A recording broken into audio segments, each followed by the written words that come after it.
What happens when someone leaves the trades and builds a full-time career behind the camera instead of on the job site? What's up, everybody? It is Thiago, and welcome back to the Built to Rise podcast, where we are building the next generation of trades. On this week's episode, we had our boy Niko, a freelance videographer who went from working multiple trade jobs to filming for companies like BC Crane. He breaks down the lessons he learned on job sites, the importance of professionalism, and why documenting your work is one of the most powerful tools for any growing trades business. We talk about social media, brand building, understanding clients, and why consistency and authenticity matter more than fancy equipment. This episode was a lot of fun. This was our final summer episode, our final outdoor episode, and what fitting way to do it than with our boy Niko. We know Niko from Connor Matthews. If you haven't watched the Connor Matthews episode, go check it out. We have 2 of them. But this was a lot of fun. Big shout out to our sponsor of the podcast. Thank you for always supporting us, guys. We really appreciate it. Shout out to our sponsor, Field Pulse. Go check them out, fieldpulse.com. With that being said, guys, I hope you enjoyed this episode, and let's get right into it.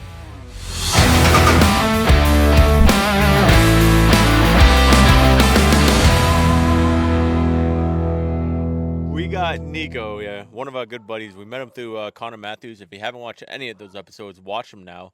Niko is a freelance videographer. Has obviously, not a construction, but he does work with the trades. You actually work with a crane company now, right? Yeah, I kind of just dabbled in, I kind of look at, video now. It's almost like it's a trade of its own, It's becoming more of a thing. It's becoming more common. You're working with your hands, You got to show up. You got to be there. I have to be on the job site in the same kind of thing. Like, maybe I have to lift or work the machinery or whatnot, but I have to understand all the same rules, follow the same rules. It's not like I'm just showing up there doing whatever I want. Oh, let me set up this light. It's like, no, you got to be able to function in that space to actually capture the things and be in the right spot and not get kicked out. People not want you there. It's especially with I do a lot of work with BC Crane, and shout out to BC Crane. Shout out BC Crane. Shout out my boy Ben and all the guys, obviously. But they're contracted out. They're usually subcontractor on. They're not the ones building the house. There's somebody all right, we need you to move all these trusses over here, so you need to pull up to whatever city, whatever it is, and move the thing. It's not their job site, so it's having to go into those places. You gotta be professional. You gotta be professional. Make sure you're following all your safety stuff, because you don't want to cause any issues. OSHA will come after you, and it's not. It's the person. It's their site, not our site. So it's me to cause a problem. Now that's going to reflect badly on BC, and now that's a problem for them. So it's one of those things where it's you just got to make sure you're able to understand the space, and it's just taught me a lot for sure about the trades in general, and how the full process of just talking building a home, building an apartment complex, just building a Chick-fil-A. They did some work over in the Chick-fil-A in Dartmouth and whatnot. So it's just seeing how they put all these different places together and use the heavy machinery for different things. It's been really cool. I enjoy it a lot. I'd like to do a lot more of it too, just because it's it kind of gave me the perspective. It's these are the people that are literally building, the future in general. They are the building blocks of America. No joke, because if you think about it, they're going to build this this complex here, and you're going to house 1,000 people for the next 30 plus years, and you're laying it right now. You need somebody to get that there to just build this for the future. So I think it's really cool just to see the history of different areas and the different buildings that pop up and the different types of architecture. I can nerd out on all that stuff too. I get interested by all that stuff. So it's definitely been a lot of fun and a cool experience that I didn't, when I walked into video, that was not the first thing I thought of, where I'm oh, I'm going to shoot for crane company. I'm going to shoot construction. I'm no, I literally wanted to make small little videos for restaurants. That's what I want, because I'm also really into food. Yeah. But, one thing leads to another. I've definitely had a crazy road to get here, but it's definitely been a lot of fun, and I've learned tons. So let's start from the beginning, right? Obviously, you've been doing videography for what, 3-4 years now? A little bit longer. Full time. We're approaching 4 years now. Nice, good shit. So before you obviously became a videographer, was there let's say a videographer wasn't in the cards or something, was there another career path that you really wanted to explore? This episode is brought to you by FieldPulse. That's pulse like a finger on the pulse. FieldPulse is the all-in-one platform built for service pros who are looking to grow their business and make their lives easier. From scheduling, customer management, to building estimates and sending invoices, FieldPulse puts on all the operations you need into one single platform. It's built specifically for guys like us to better manage teams, customers, and businesses. Head to fieldpulse.com. That's field, Pulse.com to get started today. I just always have like, I think it's like so many different things I'd like to do. You know, like I always like trying things. Like I'm not afraid to, go out there, give something a shot. If I like it, stick with it. If I don't, move on. Like I've worked in banking, I've worked in restaurants, retail. Like I've tried to, dabble into everything. If it could be like anything else, like I really don't know. I'm here now. Like I can't say I'd enjoy anything more because I've never done anything else where I'm like, oh yeah, like I would want to be a doctor. It's like, I don't know what it's like to be a doctor. I know what it's like to be, do freelance video like right now. I know what it's like to work retail. I know what it's like to work at a bank. And I like the video a lot more. And it feels a lot more fulfilling for me. And I get to help a lot more people, have a lot more freedom for myself too, which I think overall, that's probably it. Like, I'm like, whatever's going to give me that freedom to be able, like, I just don't like having to be locked down, like where it's like this hour to this hour, you need to do this. That's a key thing, right? The freedom of it. The flexibility. Like for me, if I could do something that gives me that flexibility, like I was watching a video, this guy's like fire watch out in like the middle of Idaho. He lives on this little house, climbs up this giant tower and watches the woods for fires.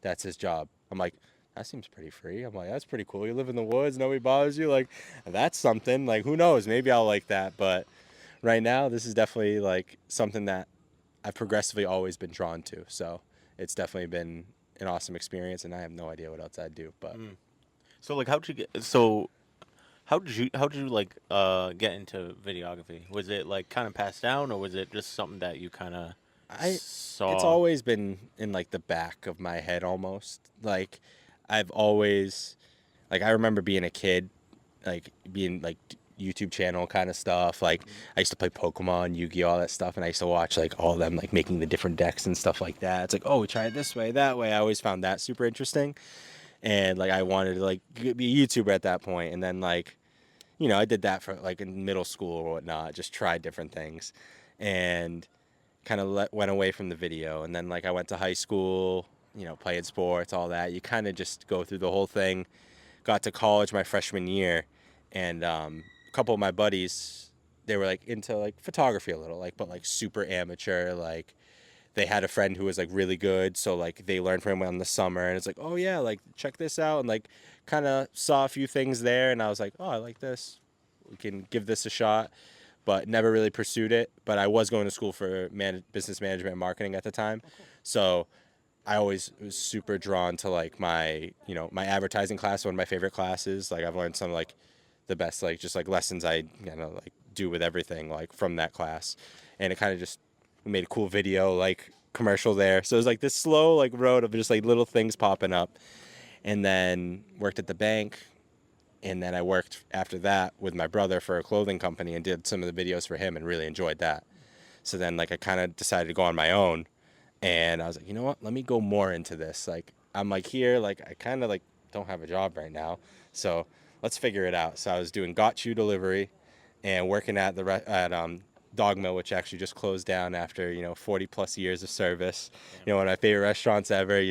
Owners decided to retire, right off into the sunset. So working 2 jobs, bought 1 camera, started shooting different things there. Like, all right, let's try that. I ended up going on a trip to Hawaii, so I bought a phone gimbal, all this different stuff, like trying to just like record stuff. I didn't even do anything with it, but I'm like, all right, like actively like documenting stuff, And then I came back home and spent like $500 on a beginner full-time filmmaker course. And every night I just go home and I had a sheet with 10,000 boxes on it, because like the whole 10,000 hour rule.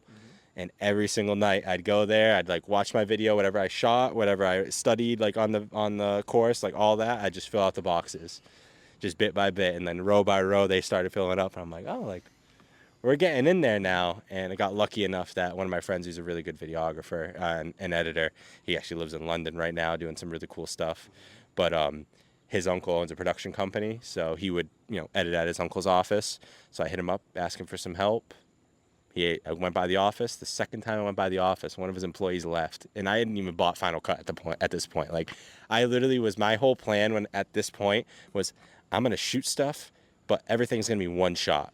Like, I'm not gonna edit anything. I'm just gonna have like the really cool shot. I don't have to edit. That was my plan. So I started going there, and he's like, yeah, like if you do this, I'm like, oh yeah, this is why you edit. Like, okay, maybe I need to learn this. So guy left, offered me a full-time position. So I just, went all in on that.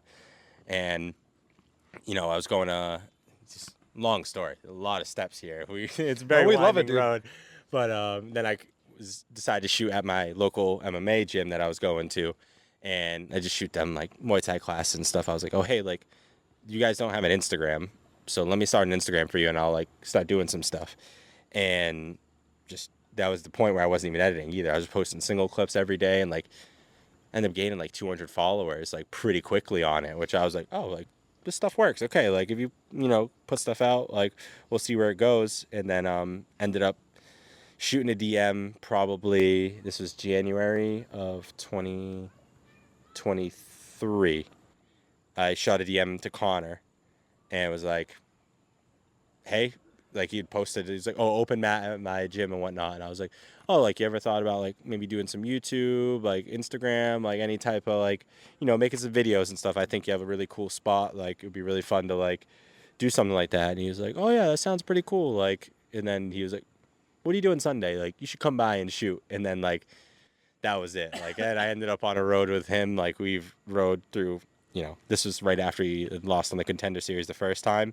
So this is like his whole like road back to the top story. The redemption story. So it was just one crazy ride, like so much. We did all kinds of like, that's a whole nother long story of more stories of all the different places, things we've done. Like it was definitely, the greatest DM I've ever sent in my life. That's for sure. Like the craziest part, like I think this is like the big lesson of it. Like I think it could kind of end like story there a little bit, because basically I'm doing a lot of similar stuff as I was back then.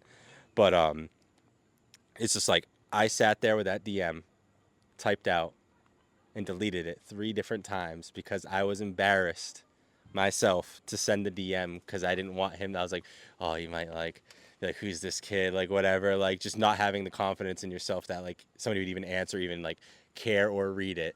And like deleted it, sent it, and I literally was laying there at night and I was like, dude, it's a DM.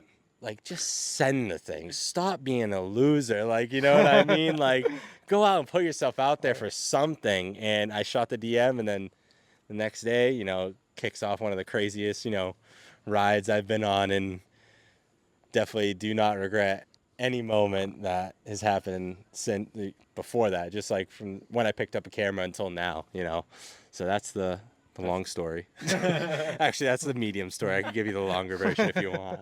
Oh man, working with Connor, we've worked with Connor a few times already. You can already tell like he's so like yeah, let's go. Like Yeah. he just wants to do everything, and I love that like ambition and like passion. He's like, dude, let's fucking like we were on a call with him the other day, and we're like obviously we're helping him out with like marketing and like getting his gym page up and everything like that. He's like, guys, you don't understand how much this means to me. You guys are fucking killing it. You know what I mean? And then like, we were obviously like going like down a funny path. Like I had 1% left. Fucking Google Meet fucking meeting ended when it wasn't supposed to. I'm like rushing. Everybody's watching me rushing on the camera. I was like running. I'm like, oh my God, where's my charger? I like went to go grab my charger. I smashed my head on my desk. I'm like trying to find it.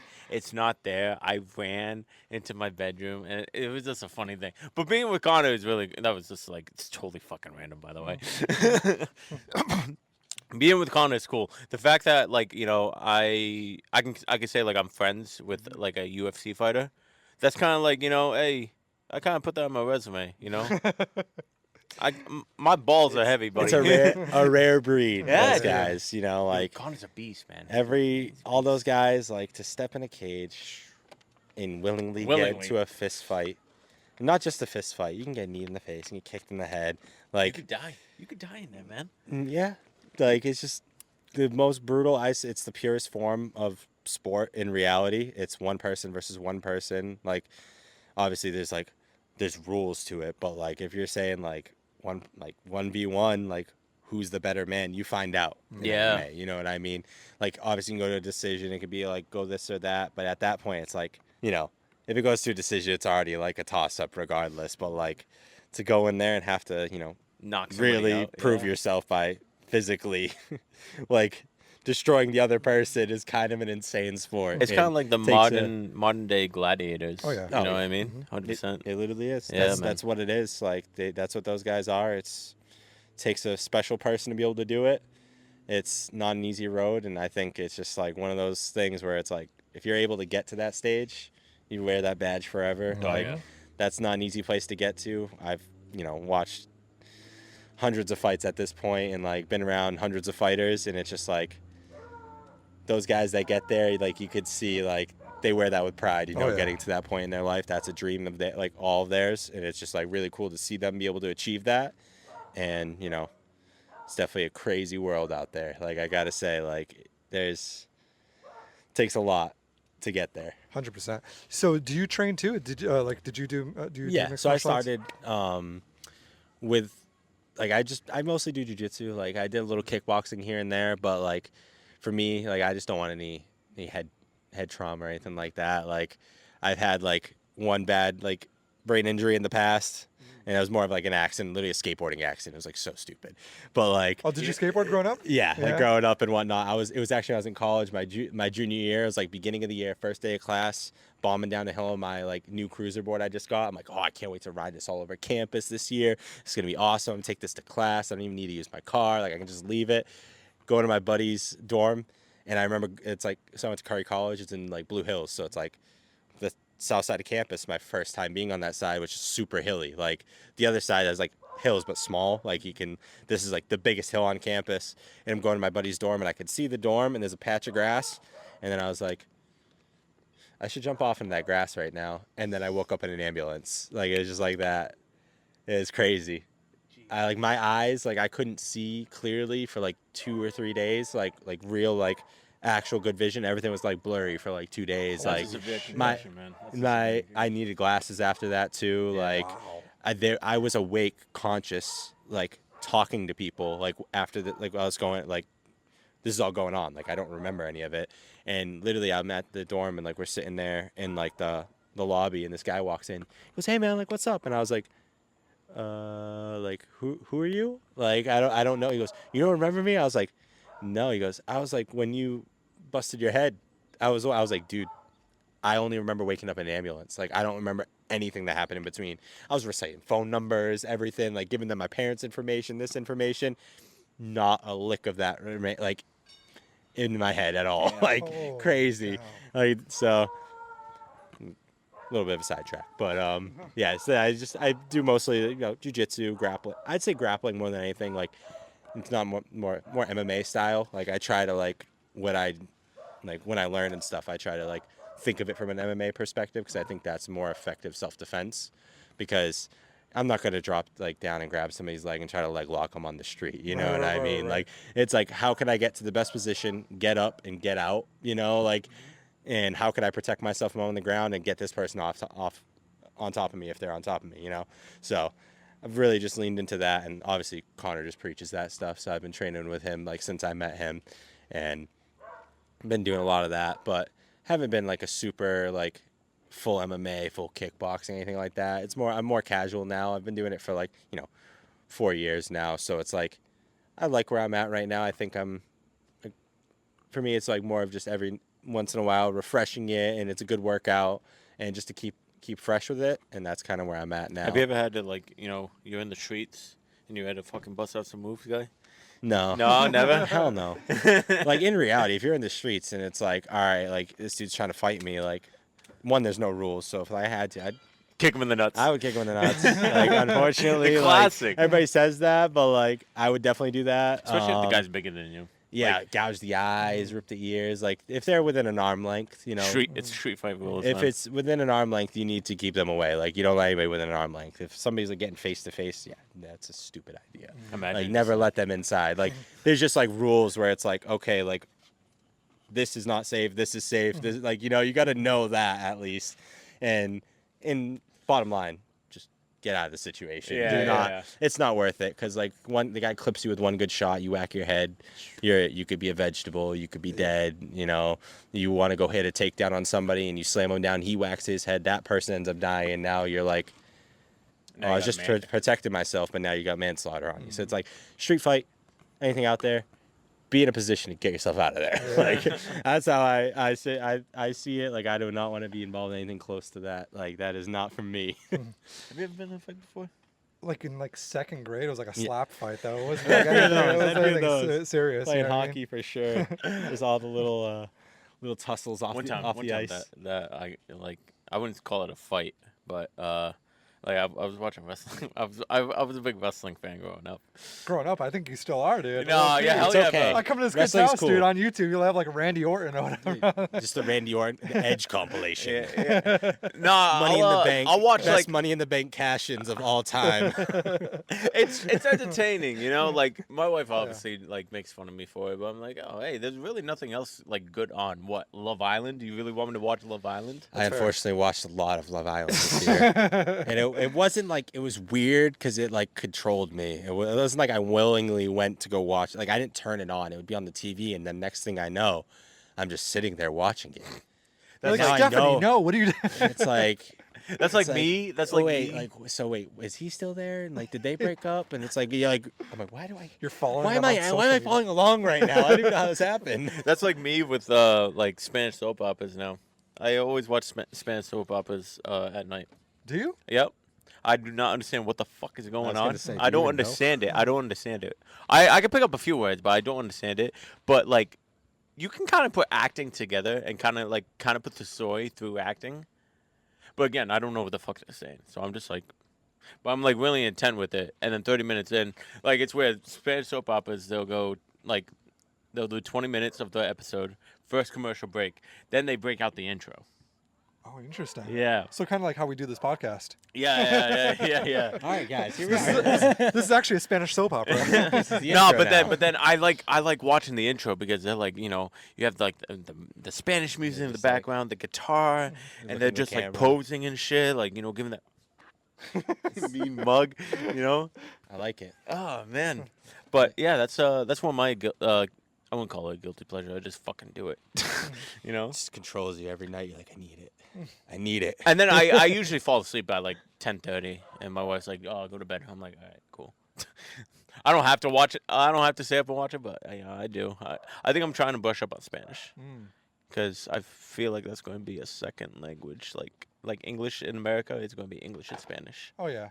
I mean, I think it's like that. It's right now. it's already like that. Right Yeah, now. and you know Portuguese, because Portuguese is pretty close. It's to close. Spanish. A lot of people say it isn't, but there's some words that like really are similar. No, dude, for sure. Like when I was down in Miami, even like reading like some of the menus and stuff were in Spanish. Like I could pick that up pretty easily. And if people speak slow in Spanish, You'll understand. yeah, no, I got it. That's the problem with I soap got it. operas. They But, speak but way when too people fast. talk in their native tongue, like we don't realize it, but we're talking a million miles an hour right now. Yeah. If someone listens to this and they're not a native speaker, they're like, "What are you guys saying right now?" Like it's funny because I go to a store and I'll ask somebody something and they speak English and I still confuse them because I talk too fast. So it's like I can only imagine if it's not your first language. Like, They're like, oh, what is wrong with this dude? Like, why is he so fast? "I need some real life subtitles." Yeah. What was I gonna say? Oh, so obviously you're working with BC Crane. Is that what they're called?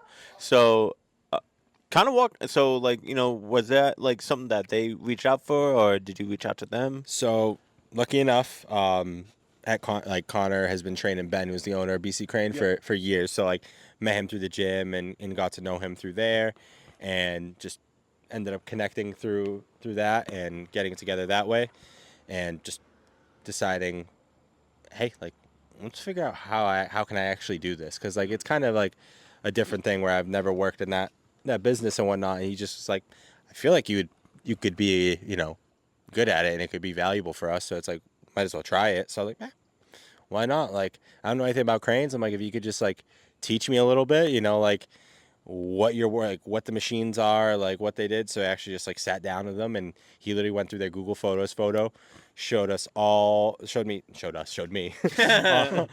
the different like cranes they have, all the different types of jobs they've done. Like, oh, this is a man basket job. Like, this is how we set that up. Oh, this is a jib. This is like a specialty setup to get this or that. It moves at these different angles, and like really explaining like through it just like by going through the Google Photos. And it kind of gave me like a good, you know, base to like start posting, learning the copywriting for it, and like all the little things like where it's like you're still running a page where it's like you need it to be more like based on the marketing and whatnot, and like give them a brand, you know, like you're still doing that. So I was able to like learn like through all of that, and you know, start going to the sites and meeting the operators there. And Shane, one of the guys there, that's my boy. I always go to his jobs just because like he just like is central casting for like a crane operator, like big red beard, always has his sunglasses, hard hat, and vest on all the time, follows all safety rules. Like, he's like one of those guys I don't have to worry about filming, even though like all the guys are good about it. But it's like him, I know I show up on site, he's gonna just like right down the line. He's gonna like let me know everything I need to know about the job. Like, where it's like it could be something that like in reality it's not like it's not safe, but it's like, hey, like this isn't like an important part of the job, you know, like and learn that way, where it's like really shooting it to like what they're to show their full capabilities and like the actual impressive stuff. So it's like been really cool to do that, and that's been a lot of fun, and learned a ton about just like the trades, like just in general. I'm like, okay, this is how this all like, well, there's a lot to this. I still have a lot to learn. So the value add for you is you come on, you record video and edit it, and you also run their page as well? Yeah, so I just like full, like for me, I kind of, it's just me, like I'm just solo.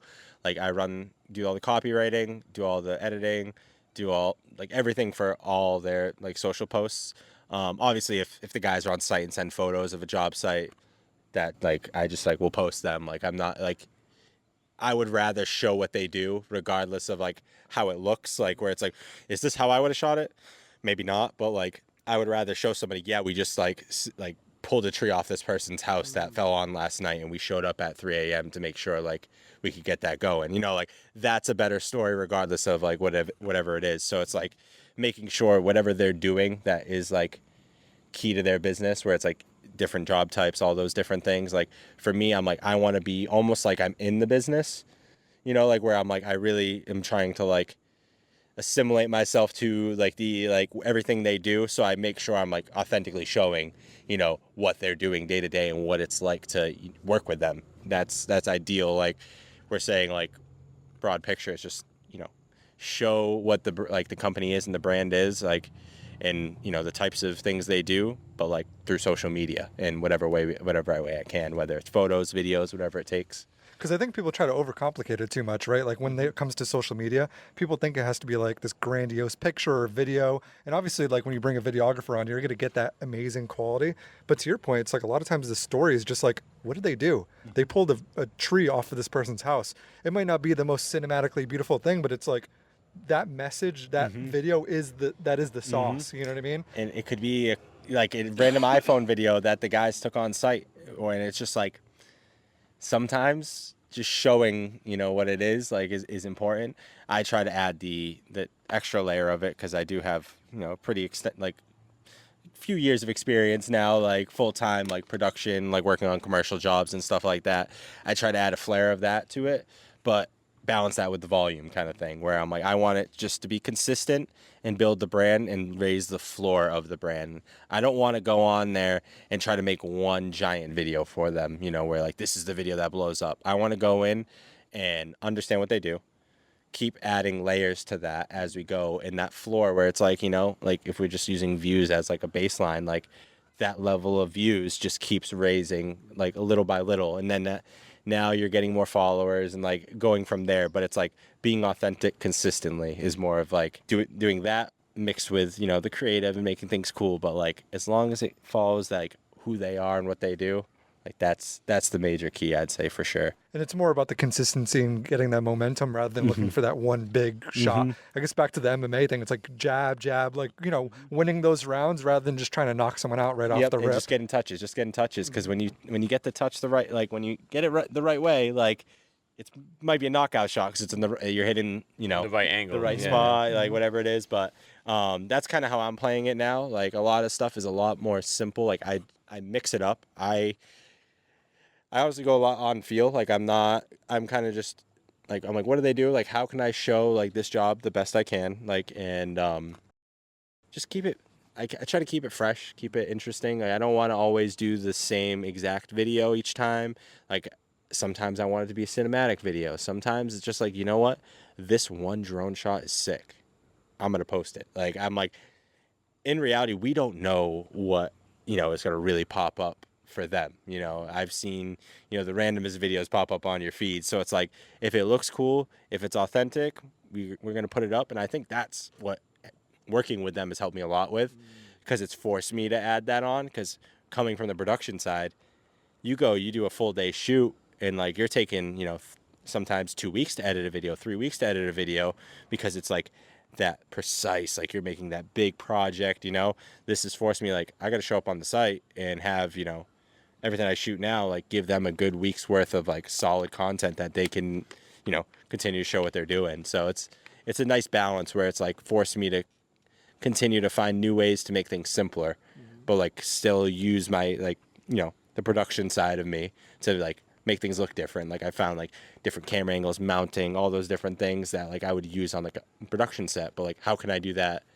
in a very low-key, subtle way on a construction site with a crane, you know? Like, so now it's like morphing those two together is always is a lot of fun. It's like puzzle pieces kind of, where it's like, all right, this job I'm not going to be able to use this type of mount here because they're doing this, so I'm gonna have to put a camera over here, use the drone over here. Oh wait, we can't use a drone because we're next to an airport, you know. Like now we got to figure out a new way to shoot it. So it's like a lot of like problem solving on the fly, because every job site's different, you know. Or if they are at the same job site, they're probably doing something different on there anyways, like lifted something else. So it's like finding new ways to keep it fresh, but also like allow yourself to have like that, you know, wiggle room and consistency to like really keep pushing things out there.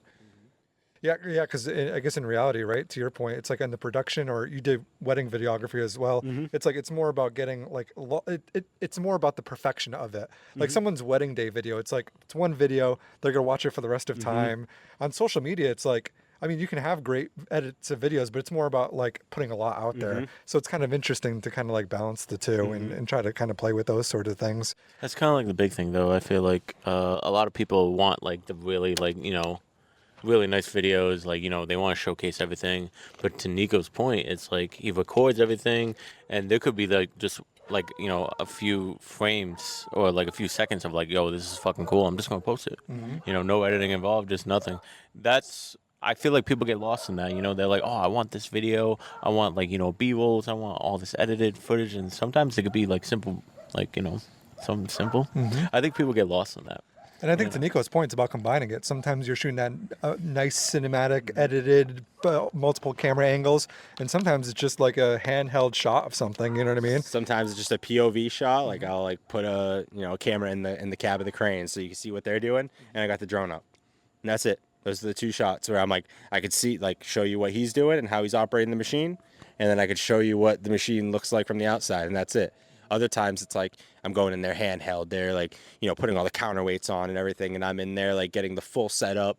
You know, they're getting the jib out, like getting them setting the full like start to finish, and then they're lifted. Now I got like the other setup with, you know, 3 different cameras. Like there's days like that, and other days I sit in my car, put the drone up, and I'm like, all right, I'm gonna hit 3 or 4 different job sites and make sure like we're getting all the different stuff they're doing in the best way. So I'll sit in my car, throw the drone up, fly it over the site, and make sure that's covered that way. It's like you got to balance the two. I think like there is a base level of quality you kind of need. Sometimes I think you can always get lucky, but like it's like having the consistency and then just finding ways to like, you know what the right tools for each job and like incrementally make each one better. And it just like gives you that chance to be like, okay, like you want to keep feeling good about what you're making, you know, like you don't want to be like, oh, like I just want to do it because it's simple, but it's like, like, you get bored of it, you know what I mean? And then it's like, oh, you make this crazy cinematic, but you're mentally exhausted. So it's like, how do you balance that?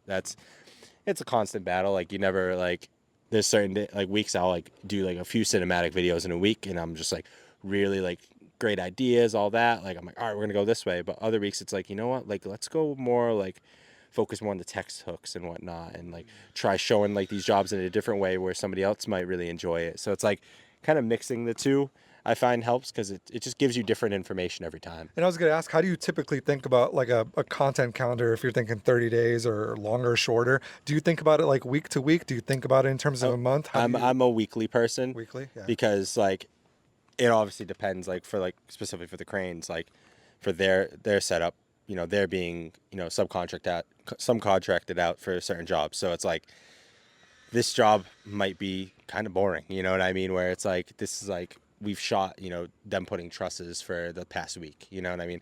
I don't need them laying more trusses. Like, I need to find something that's going to be a little like, different. So this week I'm going to go back and like take a lot of like the cooler jobs we have and like whatnot that we've done in the past, maybe make a more cinematic edit of that and like adjust it to based off their schedule, where it's like, oh, they're doing like this sick job where they're going to tip this tank over and put it 90 degrees with like they did that this past week. They literally took the tank and just tripped it upright, one crane, like new thing that they've been able to add to their business. So it's like, this thing's sick. Like, I want to show this as much as possible because it's like something new. It's a very like, technical like process. So it's like, we're going to make sure we get there for that. But then it's like, it's a slower week and you're like, no, let's show off some of the other stuff like we've shot in the past that we haven't really been able to highlight. So I like the week to week, because sometimes you just get a week where it's like, you got some sick stuff going on. So it's like, you don't want to pigeonhole yourself like, oh no, I can't post that because I put on the calendar here. It's like, no, I put on the calendar that I'm going to be posting this type of video on this day. Like, whether it's this job or that job, it depends on how that works. But like, as long as you're committed to like making sure you're still being consistent every single week, I think that, is the most important thing. And I love that too, because it's the flexibility. If something cool is happening, you don't want to miss out on that. So do you have like a certain amount that you like to post each week? Like, what do you find like works best? Yeah, it depends on the client too. Yeah. So like client packages and stuff like that, like I'm like, ideally I'd love to be like a client that wants to, post multiple times a day and whatnot, because one, like that's better work for me. Like, I can charge more because I'm just doing more work. Like, it's not like every client's the same, price for whatever work, it's a certain amount of it's the labor that goes into the edit and shooting, and like it still works the same as like any other business, which that's always the struggle I feel like with video. Is like, people want you to be posting every single day. I want to post every single day. It's like, okay, what do you want for a post every day? Because like, if you want just a photo every day, that's like a much different story than if like you want this cinematic video every day that takes 20 plus hours to edit, you know what I mean? Like, how do you want to go about your brand on that versus like, all right, like we want you to go in there and just, do your thing. You know what I mean? Like, try stuff out, like kind of give you more, like, I enjoy like having more like the playground, kind of like the sandbox for me. 'Cause it gives me like more, like, I'd say it gives you more of a motivation to be more consistent longer, because you have the freedom for it. So it's like, all right, like I'm still doing this thing, but I'm trying it this way and that way. Like, I'm putting this out, like more like you have time to watch the things that like work and don't work more, versus somebody walks in, I want you to make this video for my company, and you just make one video for them and they're like, oh, it gets like a decent amount of views or whatnot, and like maybe they get a client for it or whatnot, but that's it. Right. And it's like, yeah, that might have been not just the right version, So that's important to people listening. If you're going to hire a videographer, it's like you got to give them the wiggle room, because they're going to experiment and sort of see what works, rather than just pigeonholing them to being like, you're going to make this type of video. Be like, hey, asking yourself, why am I bringing a videographer on? Do I want more clients? Do I want a better brand? And then kind of like laying that out, like what you want, and then sort of letting the person do their job. If you hire a plumber to come to your house to do your plumbing, you're not going to tell them like, dude, I want this pipe over here and this. It's like, no, dude, you're hiring a plumber. They have the experience. You tell them what you want. Like, maybe you want a new bathtub in your bathroom or something, and then you let the guy work. You bring a videographer onto your team. It's like, hey, this is kind of what I want, and then letting them sort of not necessarily run the show, but giving them that space and going from there. If you're enjoying the show, chances are you care about building a solid business. And that's exactly why we partnered with FieldPulse. It's not just software, it's peace of mind. Less back office chaos, more time doing what you do best. And I think FieldPulse is so great that I even worked out a deal for you guys to get 20% off FieldPulse when you book a demo and mention 2 Legit podcasts. Head to fieldpulse.com. That's FIELDPULSE. Fieldpulse.com to get started now. Like on the creative end, like you're hiring, like for me, like I always like think like it's like your eyes, you know what I mean? Like I see, like when I have a camera in front of me, like I see a certain frame, you know, my frame that I'm going to see in my camera is going to be different than everybody else. No, like every person has that. It's not like, oh, these guys, like they shoot like this, they shoot like this. Like each person's, you know, composes a shot their way. So it's like you're hiring me to do that. You know what I mean? I'm going to get the shots and then lay them out on a timeline and try to, you know, convey whatever message you really want that you tell me you want in the best way possible, like to connect the two. So it's like if you're going to sit there and then not be like, oh, I want this shot or this shot. It's like, why am I doing it at that point? Because it's like you hired me because I saw it a certain way and you like how I see it. So like let that person, you know, roll with it because then it's like they can learn from it. Right. I You're think the that's the biggest part. I think one of the issues too that we see like larger in business in general is like owners, entrepreneurs, those sorts of people is like some of them have like this tendency to want to micromanage everyone and everything on their team, which I get. It's like if it's your business, you want it to run a certain way. But if you're hiring people, you got to kind of let them do their thing. You give them the inputs. Like if you're hiring a new hiring manager, you got to tell them like, hey, this is the type of team I want to build. These are the kinds of people. And then you got to let them go out and do the thing. If you're hiring whoever you're hiring for, then, but it's hard to be like, how do you tell someone not to micromanage? It's because it's like, they just don't want their baby that they built to die, you know? It's tough because it's like they want everybody to care as much as they do. And it's impossible. Yeah. It's your business, you know, like if you're like putting that expectation on your employee, you're kind of setting them up or subcontract, whatever it is that you're doing. It's like you're setting them up for failure just because like they can't care as much. Like they need your support. They like, if you're like, hey, like I like that video, but I wish you said more about this or you got more shots of this. Like that's good constructive feedback. Like that's what you need. Like we don't need you like, oh, can you switch this shot with that shot, this shot? Like that's pointless, I think, because like in reality, all of it might not matter. You know what I mean? Like you really don't know the effect. Like if I had those shots reversed, like it could have blown up because like that was the thing that was going to catch everybody's eyes versus like if you switched it, oh, that could have been the right way. Like you don't know. Like you're talking infinite possibilities with like an editing a video. So it's like for you to think that this shot or that shot's going to make the world of the difference versus like, hey, like I wish we talked more about this. Like this is the message like I wanted to get and I don't feel like that message is being shown. And like I think if you said this or had something like this, it could be a better message. You know what I mean?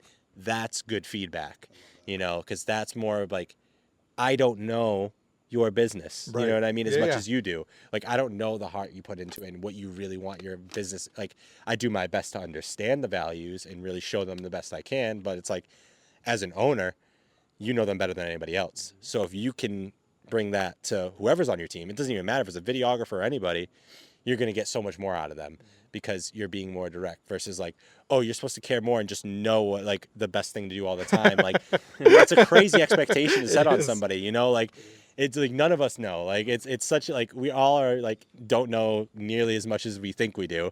You know, I get reminded of that all the time. Like I'm like sitting there, I'm like, oh no, like I'm not as good of a shooter as I thought I was. Like I messed this shot up. I didn't like I should have done this. Like you look back and everybody makes mistakes. Everybody learns. So it's like for you to expect this person to do this job perfectly because you hired them and you paid them is kind of it's a lot. You know what I mean? And also their definition of perfect versus someone else's definition, because your intuition, having done video for 3, 4, 5 years, is much better than someone who just casually observes it on social media. Like if someone hires you, they're not going to have the same instincts for it as you. So it's like you hired him, you like the style, you like what he does, let him run with it, man. You know what I mean? And a videographer is not a marketer, right? So it's like this, obviously you have the background of advertising, so that kind of helps and you understand that whole lane. It's a mix of everybody. Like everybody's different. Right. But it's like also know who you're hiring and how that sort of mixes into your team in general. So Niko, 2 things on this, right? We've been talking a lot about video and kind of content creation. our audience is a lot of tradespeople. Some people kind of coming up in the game, journeyman, master. Some people trying to start their business. So they're like, what advice do you have for the person who's they can't hire someone to do their video yet? They're just kind of in the field doing it themselves.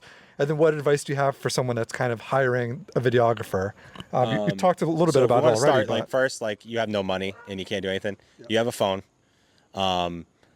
Ideally, like if you have like absolutely zero money, like I would recommend upgrading. Like if you have an iPhone, get like an iPhone 15 Pro, like something like that. Like there's a distinct difference in camera quality, and make sure you like research your camera settings on your phone, and then stick your phone on a tripod and just record what you're doing.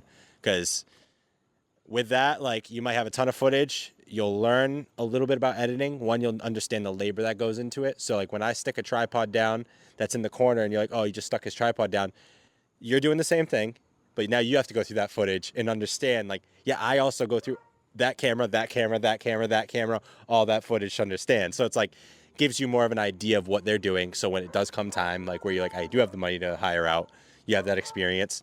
And also like, just document yourself. Like I think that's a big thing. Like it's a very easy way to just have something to put out. Like it doesn't need to be a crazy edited thing. You can have a time lapse of you know, laying a patio if you're a mason, or you know, doing some framing, finish framing or something like that. I don't even know. Like whatever it is you do, just like show yourself doing it.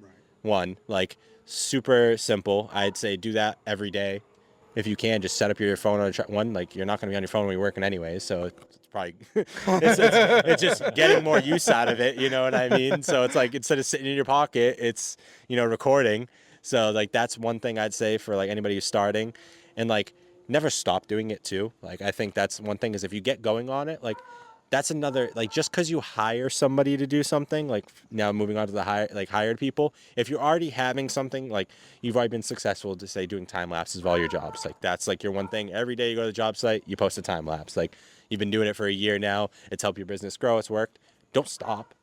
Like keep that as part of it. And now you hire them to do something else where it's like, oh, I want you to do more storytelling and talk about the employees and do these things. Have them do that. Like it's not one or the other. I see a lot of like businesses that are looking to hire and whatnot. You don't need to, like, if you hire a person that you like what they like, a certain type of like work they do, like video wise, content wise, hire them to do that. And say you have somebody else where it's like, oh, this guy does like this sick iPhone thing, but he costs way less money. It's like super simple. I get it super fast. Hire them to do that. You know what I mean? Like you don't like. It doesn't have to be one or There's the other. such a marketplace for it now. Like people, there's so many people who are like, especially this younger generation coming up. Like they're very experienced. They've been watching videos and content. They understand it. Like you can take it like any 18-year-old right now, and I guarantee, like composition wise, shooting wise, like understanding, will outshoot like with no experience somebody else who has no experience that's 35 years old. Like just based off like never doing it before and just shooting a piece of content for Instagram. Like they've grown up in it. Like they've been looking at iPads and stuff since they're kids. Watching you know what Instagram, I mean? watching TikTok, They're used they know to it. It's a part of them. So it's like, yep. take advantage of that. I also think another cool thing, just in the trades and stuff too, like it's obviously you have somebody who's like, works for you. But if there's like somebody who's young, who's like a, apprentice, whatnot, and they want to do some video, like allow them that freedom to like, record, have that, go out there and be a little bit more of a media guy. If you are looking for somebody to like just document stuff, be like, hey, take an hour and get some shots of everybody. It's like, all right, you lose out an hour of labor, but like if it costs you $50, but you get an hour of content and then you make 5 posts out of it, that's, you're looking at $10 a post. I'm like, that's a really good price, So it's like, you got to kind of like balance it out that way. So I definitely say like, one, you got to be doing content, but like any way you possibly can, documenting yourself. I'd say if like you don't know what to do, just document it. You can jump cut it, you can time lapse it, all that stuff, like make it super simple. And like just one spot, one camera. Like if you want to move it around and try stuff as you get more creative and have fun with it, go for it. But then if you're hiring somebody, like know what you want to hire for. I think that's like probably the number one when you're going to like reach out. Like you call me up and like, oh hey, like I want you to do content for me. Okay, what type of content do you want? Just some social media stuff. like in reality, like how, like you don't walk into a restaurant, or like you don't walk into like a Subway and you're like, yeah, I want a sandwich. Like what kind of sandwich? Like a toasted one. It's like, you know, like you Yeah, don't know. right. Like you got to tell them and it's not that they're stupid. They don't like, you're not hiring them to know everything about your business and what you want to do. You're hiring them one for a technical ability. You know what I mean? No matter what job site I go to, whether I'm shooting, you know, for a crane company, electrician, like home builder, like no matter what it is, like I saw my technical ability. I'm going to capture it at that same level. You know what I mean? That's what you're paying for, is like somebody to like keep that quality, like capture the thing, be there at the right moment, be able to handle the media and the data and all those different things. Like now you tell them like, hey, we want you to be making Instagram videos. We want 3 videos a week. We want this style of video. This is our budget. And go from there. Like give them, like if you have a budget in mind, give it to them, because you're going to get you'll get way more than you think you will. Like I feel like most people negotiation wise, like they like don't want to give their budget, and it's like, okay, you asked me my price sheet, and then you're like, oh, you're too expensive. And like, well, how much money do you want to spend? Like I can do something for you for your budget and like make it work the best way. Like it's one of those things where it's like, they feel like it's like a negotiation kind of thing, but it's like, I can take those resources so much better if I know what you want, the messaging, and how much you want to put like into it. Where it's like, I can hire somebody else. Now I have 2 camera operators. I can get even more for it. Now your project's even better. But instead you're like, all right, what do you charge us? All right, like I guess I can do it for $500, so I can come by and make a quick video, and it's just me with 1 camera by myself versus having, you know, an assistant, all those extra things. So it's like you gotta be more open with what you want, because you're talking about somebody who's going to like basically represent tell the world what your brand is. You know, it's kind of a big deal. Like it's like, It might be the biggest deal. Your reputation. I hear it all the Especially in this day and time. age. Your reputation. It's insane the amount of times a year. It's like, oh, we just got to market more, but they don't want to spend the money. And it's like, it's not all about money, but like, hey, like I want to do this for you too, but I need to pay bills. Because to some Like degree, I gotta live. Like there's a baseline. Like you don't go and like get called up to your business. Like, oh, my pipe burst. Can you just fix it? Because my pipe burst and I need water. It's like, oh, I just need market. It's like the same idea. Like you need to like understand. It's like this is still like a larger part of like the growing economy. You know, we're gonna have more people like myself that are freelance videographers that you're gonna be able to hire for this stuff, and you just gotta, you know, understand that this is a service now. Like you call a plumber, like you call any trade. It's the same idea. Like if you're just doing, you know, side jobs as a plumber, and I'm doing side jobs as a videographer, we're just doing like you're working with pipes, I'm working with cameras. Like there's 2 different, you know, it's the same idea though, like the same process, like the same thing. It's a person you're paying for their time to be there and produce something or solve a problem. right. You know, so that's my advice for either of those 2. You know, I think there's a lot of room to grow right now too. I think if you're looking at growing your business and you're not posting on social media, you're not doing everything you can. So I definitely start looking into that. Do simplest thing you can. If you have the budget, I'd hire a professional so you can understand the process of how all this like works, you know, just because if you're gonna sit there and you're, you know, $1 million company and you're like I just want like this dude to do it for free, and like you got these like crappy iPhone photos, like you could potentially be getting way bigger jobs if you presented yourself better. So And it's like, what about this? What about the people who are doing the marketing and you're not, and you lose market share to them? exactly. The kid, so we were on we had a podcast yesterday with this kid, Aiden Smith from Orlando. Shout out to Aiden. Young guy, has a painting company down there. His almost, I don't want to speak for him, but almost his sole focus is the marketing and the content for his business. And he's eating up the market share down there. Young guy, a lot of established painting companies in that area, they're just getting fucked up by him. Why? He's on social media. He's in front of people. We don't live in 1950 where you can go talk to Joe next door and introduce yourself as the plumber. Your audience, they're all on social media. Everyone in the world, bro. It's like their eyes are mostly on their phones. Where do you think they are? Instagram, Facebook, LinkedIn. Side note, do you is there a certain platform do you like? Do you post to all platforms, or is there one that you like? Right now, Instagram's kind of my favorite. I've done a good amount of YouTube work. Like I've done like full documentaries. Like I've done like 45-minute documentaries. Like I've done a lot. Like I post on almost every platform. You know, I'm not a fan of like, I just don't like Facebook in general because I just don't want to go on Facebook on my phone. Like it's just bottom line. Like I really don't like opening up that app. So it's like if I can just Instagram, I don't mind opening it up.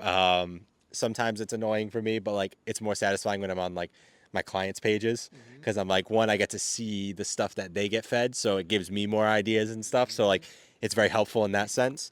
So it's definitely Instagram's been the primary one. I think I'm kind of just going to lean into that right now. So it's like if you're looking to grow your business in Instagram, like that's more like what I would like to do. And I am open to more YouTube and long form stuff, but like if you want to do that one, like it's obviously a little bit bigger of a budget, lower volume.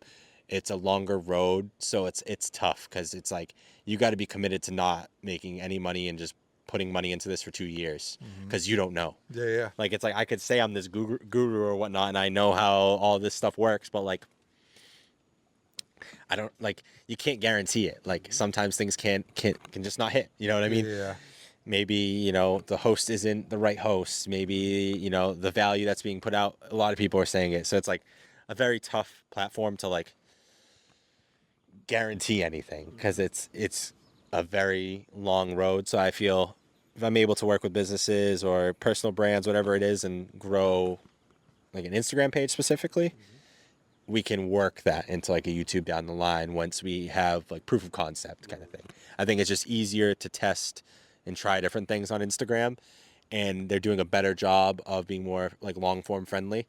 So it's like you can, like I've seen some videos that like 7 minutes long that are just Instagram posts, but still doing like really good numbers and crazy engagement. Like if you're able to like get like a solid amount of views on like a long video like that, like your engagement's got to be through the roof just because like there's just like I've watched different like little documentary stuff like didn't even realize it was a thing, but like this person went around and documented a bunch of people across the US, and I'm sitting there for 7 minutes watching their Instagram documentary. I'm like, okay, this platform will work for that, So I think it's gives you a good mix of everything, and I think it translates well to everything else as And well. I love that idea too, man, because it's like I think a lot of what people do is just what they see other people doing. It's like a lot of like the short sort of clips, but long form has its place for sure. And I think that's something I would like to even do more of, to be honest. I mean, we do it with the podcast, right? It's an hour and a half, 2 hours, 3 hours.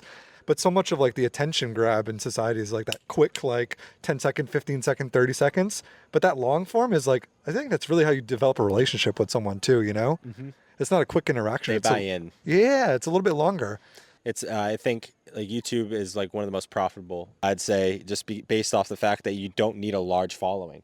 But yeah, with YouTube, you just kind of like just post what like however long video. You need a smaller following. Yeah. In reality, to be successful and profitable, like you don't need to have like an Instagram, like once you hit the 20, 30K mark, like you can probably like really get monetizing on certain things, but like you're still not like working with the largest of deals where it's like replacing your actual income. YouTube, with like a 10 to 15,000, if you're in the right market, like you could be bringing in like, 5 to 6,000 a month that like can just set you up to do even more. So then you can bring it up to the next level. So it's like, it gives you like, I'd say if we're going to like talk about any platform being like highest potential, it's going to be YouTube just because like we were saying, you get to know the person.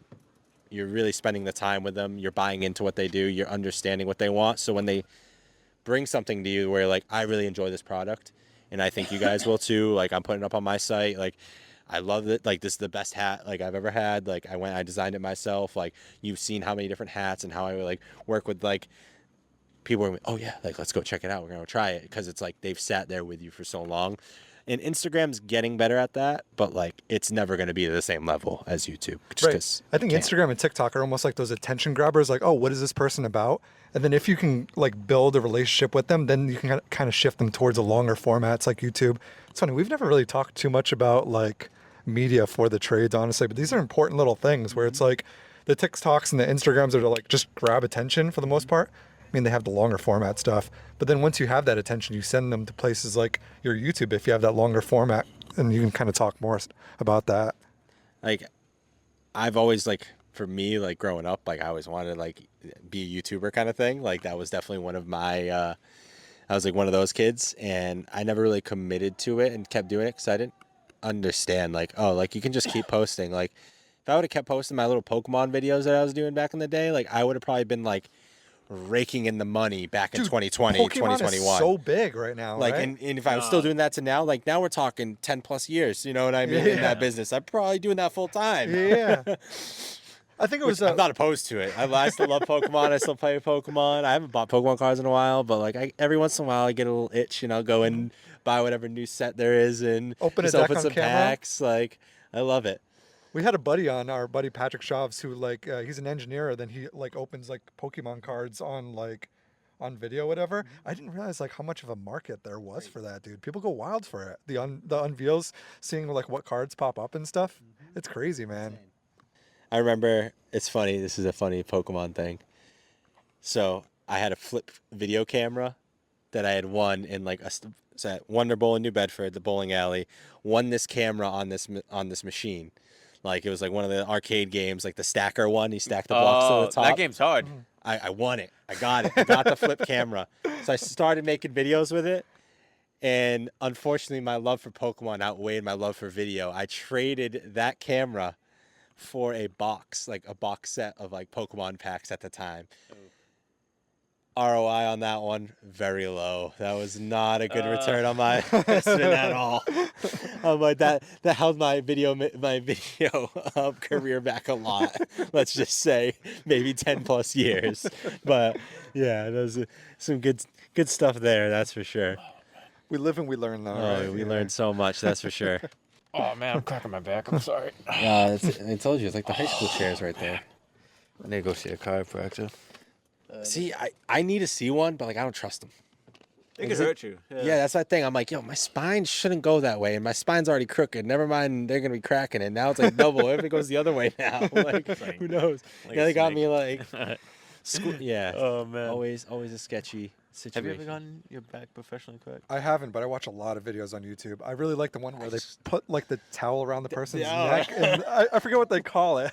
don't Make know. your belly into jelly, and then just Almost rip your head off. No, that's scary though. Yeah. That's a scary thing. Dude, the man. look of relief on people's faces after they get that adjustment, though, I'm like, fuck, man, that must feel excellent. Excellent. I don't know how long it lasts. That's what I'm saying. I'm like, is it right? Is that it, or is like get to stay to the next day at least? But There's gotta be something. I don't know. like we said, chiropractor might be my hidden calling. Yeah. It could be anything else. Maybe chiropractor. We're gonna put that one on the list. So on this podcast, we do something where towards the end of the podcast, we do a lightning round. 10 random questions. First thing that comes to your head. Okay. All right. All right. I'll give you like 3 seconds to mentally prepare. All right. All right, let's do this. What is the most expensive thing you've accidentally broke? Oh Jesus. See, I love this random shit.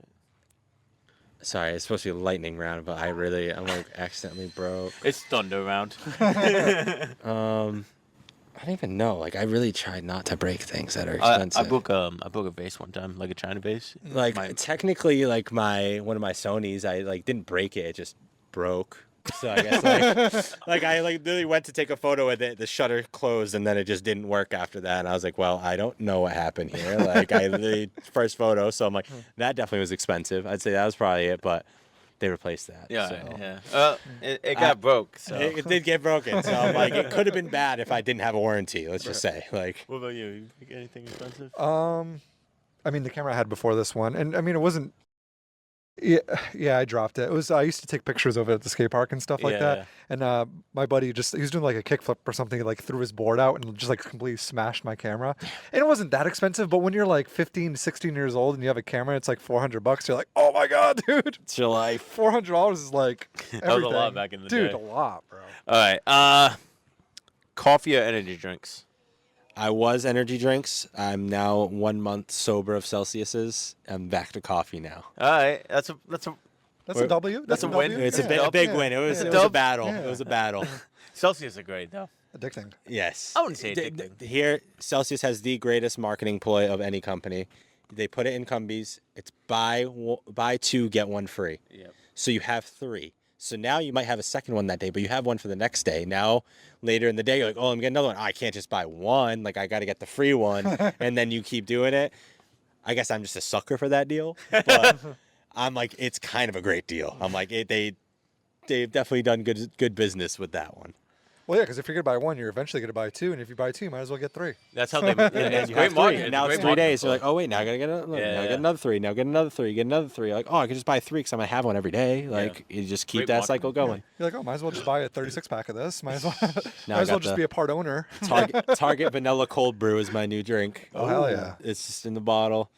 $4. 4 servings. That's it. We're good. That's all I need every morning. Pour myself a cup of that. I'm like, that's it. No Celsius. If you can instantly master any skill, what would it be? For me, it's skateboarding. Golf. Oh, I was gonna Golf. Golf's another one too. Honestly, That's a good one. dude, Taylor, like that's a sick life. I would love. Golfing all day? Oh, dude, like being or being a tour, like guy on the Like tour. PGA Like Tour? obviously, it's like a lot to do it. It's still professional. Like, but like just to like Be a travel the master at world it. at that Yeah. point and like see some of the most beautiful places in the world. Like and play golf. Like that's a dream. Which I'm still gonna try to do that without being a professional golfer. We're gonna Yeah. figure that out. That's the real goal. I think golf's definitely top of my list. Dude, golf is so humbling, bro. I've been an athlete my whole life. I've been golfing like this past year and a half, and I still suck, dude.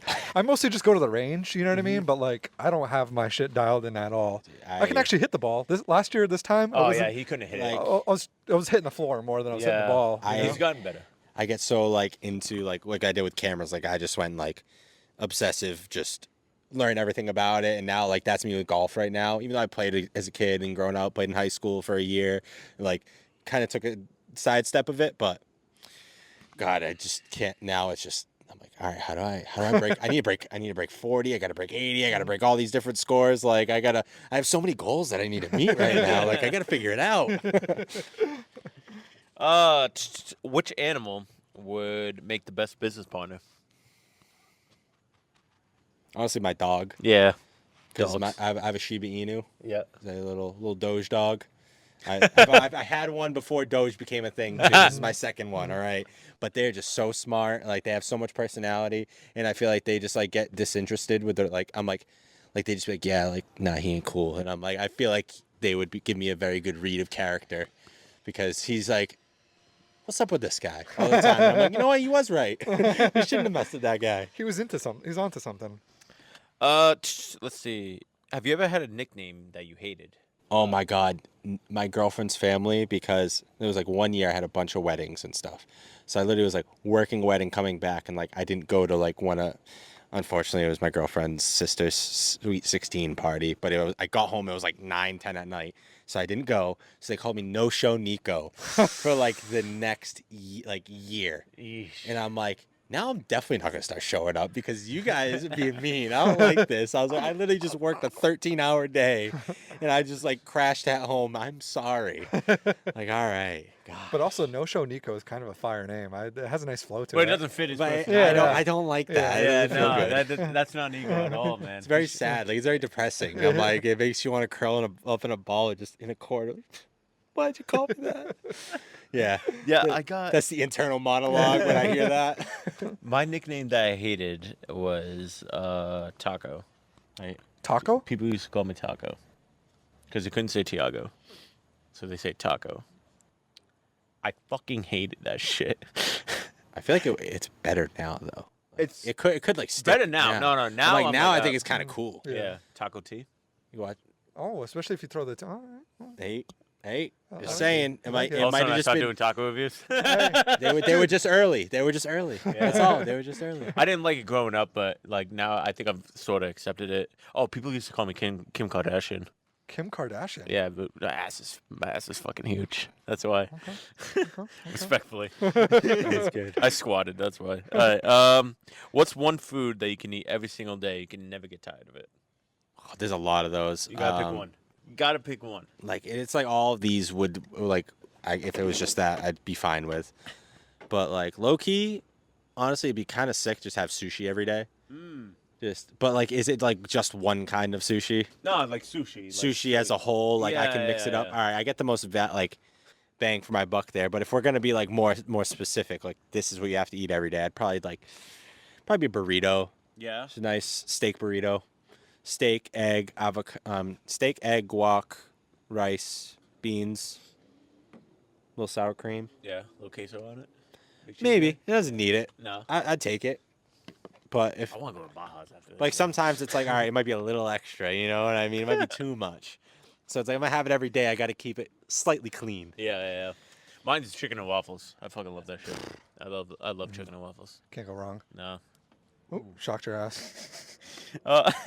What's the worst piece of advice that anybody's have ever given you? I don't know. Like it's hard to remember it because I didn't follow it. You know, like it's one of those things where I'm like, it's sad. It's probably maybe just to make me feel better. But like gear doesn't matter on certain things. Like I'm like gear does matter to an extent because it's like you got to have the right tool for the right job. Yeah. Kind of thing. So it's like it's not saying all right just because it's expensive or it's the best, it's the right thing. But it's like does this, like, yeah, like I could do it with this, but it's not gonna be like the proper tool for what I need. Right, So right. I'd say that's probably one of the things where it's like, no, you should research it, understand how things work, and that's definitely because I think I've had a lot of success, like, you know, learning and making my way up with different things or, you know, trying different stuff and testing things out. So I'd say that's a pretty bad one. Okay. Hell yeah. 2 more. We'll do these last 2. But if you can't afford anything, like you afford the gear, it's okay. Like you could just do stuff. Yeah, you Like, still do it. Start You don't start have to, like- start with what you have. yes, start Yeah, with what you have, then figure out the tool you need. Like, okay. You have 24 hours to spend $1 million. What's your plan? I gotta spend it. Like I can't invest it, can't no, save it. no, no invest, no saving. You gotta spend it. Honestly, I definitely buy a nice piece of property for myself, Always. own it outright, and then I'd probably, I don't know, like I want to start a business kind of and just get something going that can, you know, like I'd probably open like a sandwich shop just because I like sandwiches, so I'm like yeah, that'd be that's fun. But I could be like, all right, I'll open a crate, like a full Crane company. like production. Yeah, I could just go buy a small crane because those things are expensive. That's for sure. Couldn't even get a big one. So be a lot of work for that one. But yeah, probably just a nice house and maybe, you know, honestly maybe a food truck for my dad too because he's Yeah. always wanted a food truck. Nice. Probably do that. What else could I do? I could buy like one of those like, you know, modular, like those sheds, like the pre-built ones, like for my brother for his, has a clothing brand and stuff. So he has his own print shop in there. That'd be a good one. Very generous, huh? I know, right? Pay off all the student loans that my parents took out for me. That's probably another really good one. I'm like, in reality, like what would I actually spend on right now? Yeah. Definitely pay off all the debt first. You know, pay off all my parents' debt, and then like a couple of those other fun things that everybody wants to do, like maybe buy like a little condo for my parents in Florida. They can have a nice thing. That'd be really cool. Yeah. Yeah, a lot of different things. Yeah. I definitely like want to, you know, get everybody else squared away so Yeah. they can all, you know, live their lives. I love too. that. That's awesome. Good guy. Good Definitely guy. not a no-show, Niko. Please, God, no, it's the worst. He's already having PTSD. It's like the worst thing. Like they said that, I was like, it made like no joke made me sick. Like I was like, yo, like I do not want to be here now. I want to leave. I'm like, that's the worst thing anybody's ever called me. Like I felt so terrible about myself. Oh, All right, last one. If you're gonna have dinner with 3 people, dead or alive, who would it be? I already know my 3 right off the bat. Anthony Bourdain, number 1. Oh, without a great question. Without a question. Top of the list. Oh man, I already have my 3. Who do you got over there? There's so many. Yeah, Like, I'll let you think. I already have my Yeah, 3. you go. You go. I got Cristiano Ronaldo. Number 1. I got Dana White. And then I have this is tough because I was gonna say like Donald Trump, but that's too no. It's kind of like you could probably just like go and like pay for a fundraiser and go sit with them and talk to them probably. Yeah, no, I want to. That's like probably accessible. I want to sit. I want to sit with somebody and like shoot the shit with them, like have a good time, you know. I don't think I could do that with Trump. You know, I just feel like he would just go on and on and on, talk. So, man. So I have Cristiano Ronaldo. I have Dana White. Oh, dude. Oh, Joe Rogan. I was gonna say that, but then that's on I the list, said yeah. no. I would want to sit with Gary Vee. Oh, that's it right there. That's a good one. Gary Vee, Joe Rogan, and Anthony Bourdain, like the conversation we'd have. Like I wonder when Anthony Bourdain would get up and walk away. That's what I really would want to know, and where he would go. So that would be kind of the thing. I'd like sit there, a crazy conversation with them too, and then like when Anthony Bourdain pieces out, I'd just go with him wherever he goes and head out there. I'd say those are pretty good ones, but those like I wouldn't put like Gary Vee would be cool, but I'm like I wouldn't be like my top three. Definitely Anthony Bourdain, Joe Rogan, but that would be a cool conversation. That would be Yeah. cool. I do see that. It's a sick podcast. I think Gary Vee was on Joe Rogan's podcast. Oh yeah. Yeah. Loki, Tom Brady maybe. I'd say Tom Tom Brady. Brady could be on there. Tiger Woods would kind of be sick. Honestly, Bryson DeChambeau. Bryson would be cool. Yeah, I would just it's have tough. a bunch of I'd say golfers. if it was like three, like honestly, You just switch it up. 3 golfers you would want. because it's like you get the person who just travels and is like super like in touch with like the human side of things with like Anthony Bourdain and emotion and culture and all that. Then you got Joe Rogan who's just like will like talk about anything.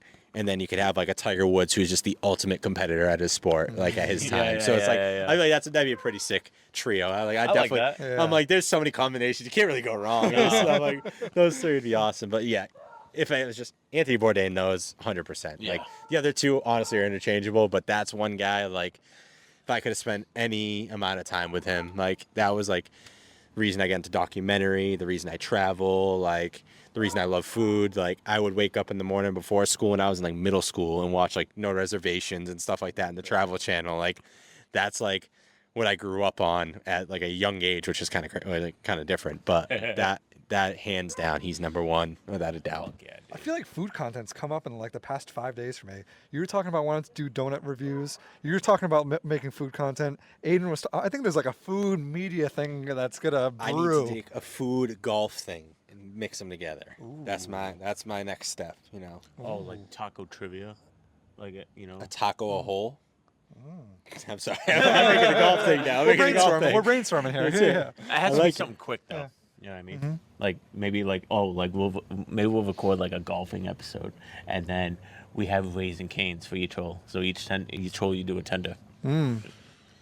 Raising Canes. I might stop by on the way home. I think I might too. I think that might be the They, move. they got they got one Yeah, I over know. there. It just opened up. I think we might all go over there after. Raising Canes. I need to grab my dog. That's numero uno. Set these iPads up over there. Yeah. Where's the Canes? Right. All right. Continuing the podcast here. We're Raising Canes now, guys. All right, you ready? Guys. All right. Oh man, I love the Anthony Bourdain one. Yeah. I love that one. That's like, Goated. yeah. That's he's- goated. Like his books, I have like one song. It's like paler, whiter shade of pale, paler shade of white. It's like a different song like from his book, and I just like have that one of my like one of those playlists and stuff in the back. That's just like an all-time playlist and whatnot. Like he just like it's like, oh yeah, this was the song that I was listening to in France when I was a kid on family vacation. Like, and I just like was like, dude, this guy gets it. But it was just like his storytelling, I love like the way he just like with culture like understood the people, like tried to like get a real view. It's like, all right, like, oh, he just got to travel the world and do all this. I'm like, dude, that dude was on drugs. That dude went through some stuff. Like he grew up, like he did everything. Like he did rock bottom. He had nothing, and then like he wrote a book about his life. You know what I mean? I think that's what like I find so cool. Is just like he's like, this is my story. People attached to it, and we're like, how do you see the world? Like people are interested in how he sees the world. That's what I thought was like, just what I love about like just everything he did. Where it was just like people were like, all right, like, what is he doing? Because like I just want to know like what he thinks of this place, because like he seems to just have something. You know what I mean? just And it's in just tune one of with those it. guys. Like, and he just amazing writer. That thing too. You know. Yeah, the goat. The goat. Absolute goat. Absolutely. Absolute goat. Man, it has been an absolute fucking pleasure with No Show Niko. I'm out. Delete the footage. No, man. Cut the cameras. No, you dropped This was against the agreement. you dropped some gems for us, Niko, and we really appreciate you Oh, thank coming. you. Obviously, you know, it's not as hot out anymore. It's dark. We have 2 lights going. Get a little cold. 2 of 3. Yeah, My camera's still alive though. I Yeah. probably have like 3% left. but we're gonna wrap this up. Niko, any final plugs? Anything you wanna say? I'd say follow BC Crane Corp on Instagram. Obviously, shout out BC Crane. If you want to follow me on Instagram, it's Niko.Safioleas. Yeah, good luck spelling that one, fellas. It's gotta be in the It'll be description. right here. Right there. Yes. So yeah, it's a tough one. Yeah, I'd say those two things. You can catch a lot of stuff. If you were into golf, I got a golf page going right now, Average Golf Club. Check that out too. So see where that goes. Oh yeah. Hell yeah, Alex. Any last minute things you want to say? Nah, man. Just thanks to Niko for coming on, man. This has been a real pleasure. It's cool hearing your backstory, chopping up on like social media and stuff. It's been fun, man. Appreciate it, guys. That Thank you bass for having hound me. has been going for like the whole entire It's time. literally its job. Like that's all it's like. It was bred to do that, unfortunately. So it's like, yo, I know there's somebody over there. I'm telling you, nobody's listening. But yeah, thank you guys for having me. Appreciate it. You know, and letting me spew my word vomit for a good 2 hours. I just always feel like anytime I like sit here on like a podcast or any of these like just long conversations, I talk too much. But I appreciate you guys listening. We gave you the this whole platform, time. man. This is what it's all about. For it, yeah. Thank you. I'm Tiago. That's Alex. That's Niko. We'll catch you guys next time. Peace.